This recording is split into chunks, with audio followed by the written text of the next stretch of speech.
आप देख रहे हैं अद्यतन कालक्रम समाचार। देश दुनिया और आश पड़ोस की खबरों से रूबरू होते रहिए और देखते रहिए। कृपया लाइक और सब्सक्राइब। गजाननं भूतगणाधिसेवितं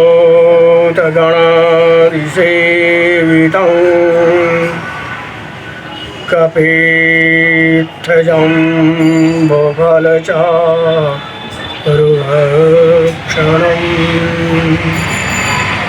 उमासुतं शोकविनाशकारकं नमामि विघ्नेश्वर पादपङ्कजम्।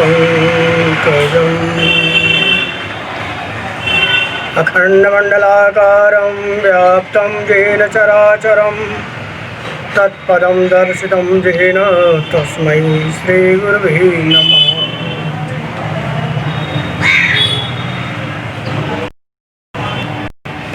आप देख रहे अद्यतन कालक्रम न्यूज, इसमें आपका स्वागत है।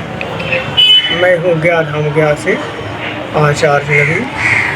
आप सबों को राधे राधे, जय श्री कृष्ण।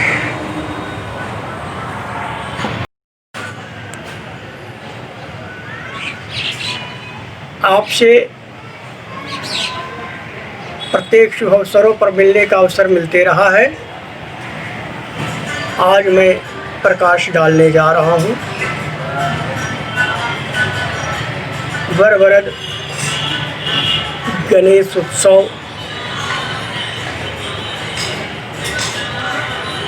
अर्थात भाद्रपद शुक्ल चौथ व्रत के बारे में,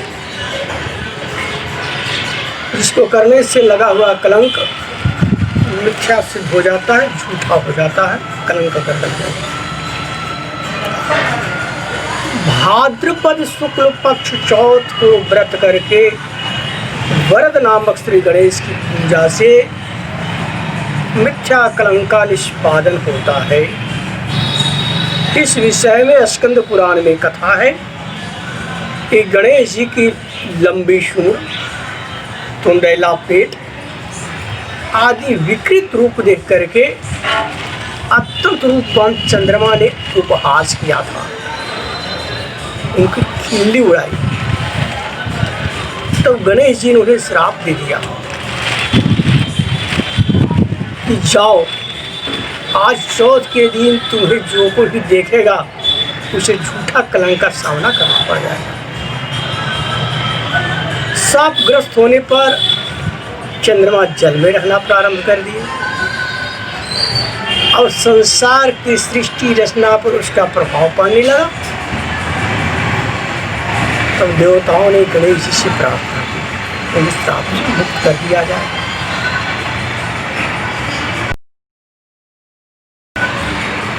विघ्न विनाशक गणपति ने कहा कि जाओ, जिस दिन चौथ की चंद्रमा हो उस दिन व्रत रख करके मेरी पूजा करेंगे और रोहिणी अर्थात चंद्रमा को पत्नी के साथ में अर्घ्य दान करेंगे, उन्हें अभिष्ट फल की प्राप्ति होगी एवं लगा हुआ कलंक भी झूठा सिद्ध हो जाएगा।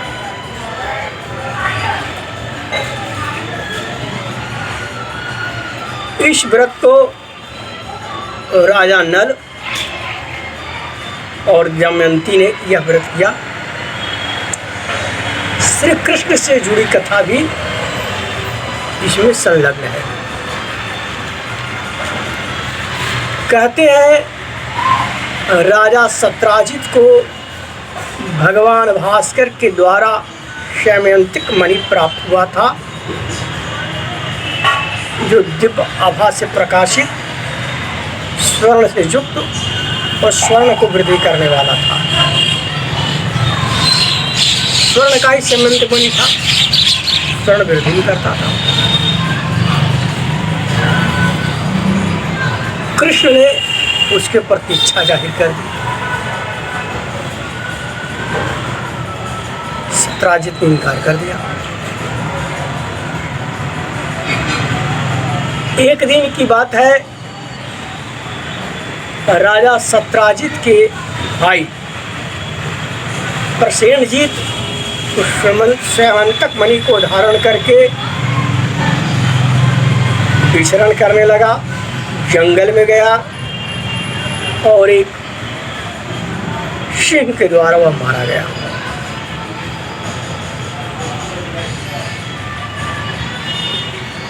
वह सिंह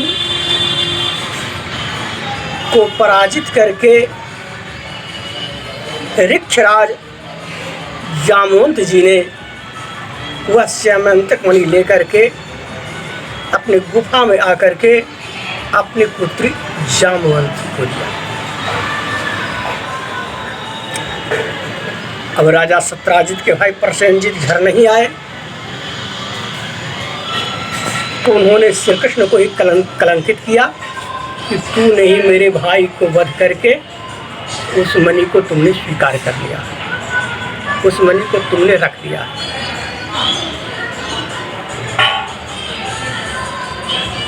झूठा कलंक श्री कृष्ण को लगा।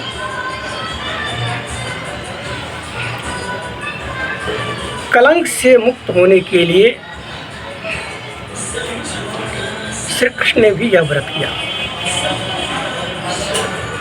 और नारद जी के सलाह पर प्रसेनजीत और स्यमंतक मणि को अन्वेषण करने लिए खोज के लिए निकले। तो प्रसेनजीत का शव दिखाई दे दिया। वहाँ से ऋक्षराज वानरराज का चरण चिन्ह देखते हुए एक गुफा में प्रवेश किए जहाँ कन्या उस मणि के साथ खेल रही थी। इस बीच में पीछे से जामवंत जी आकर के श्री कृष्ण पर प्रहार कर दिया। कहते हैं 27 दिनों तक जामवंत जी और श्री कृष्ण में युद्ध का कार्यक्रम मुष्टि पुष्टि का प्रहार चलता रहा। जामवंत ने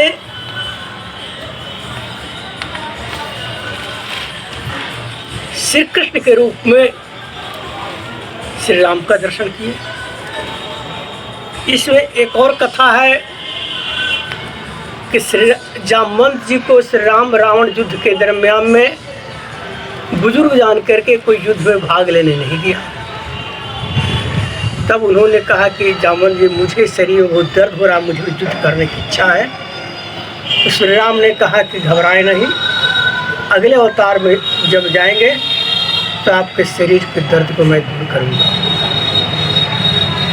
वही जब शरीर का दर्द जामवंत जी को हट गया तो श्री राम के दर्शन कर लिए।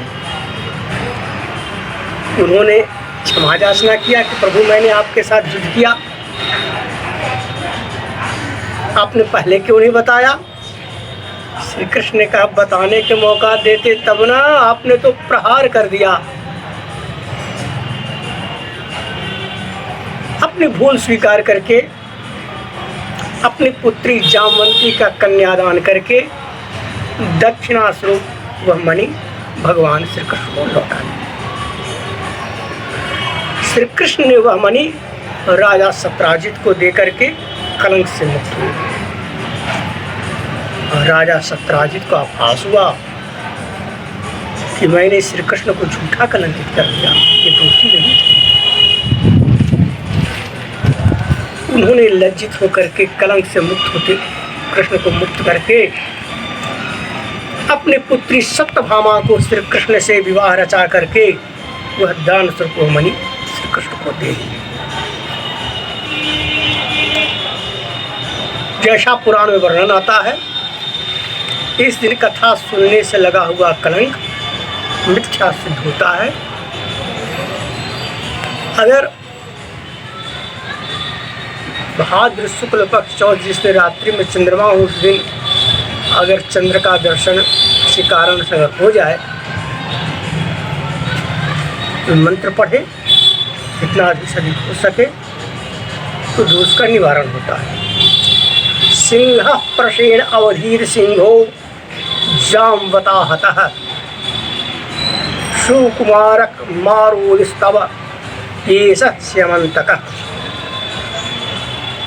व्रत के दिन तिल मिश्रित जल से स्नान करें, गणपति की प्रतिमा को पूजन करें, दान करें।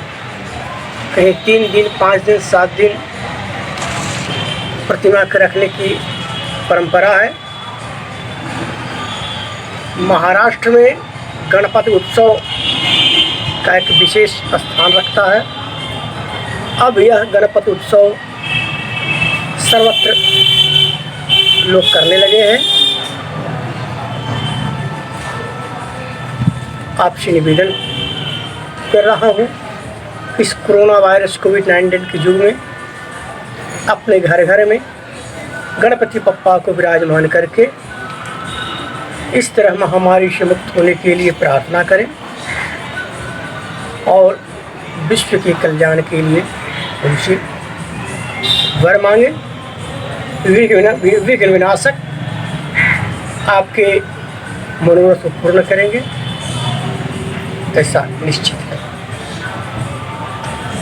ब्राह्मण भोजन करवाना यज्ञ की पूर्णता है। इस तरह आज के भादु शुक्ल चौथ व्रत की कथा, आज के कार्यक्रम बस इतना ही।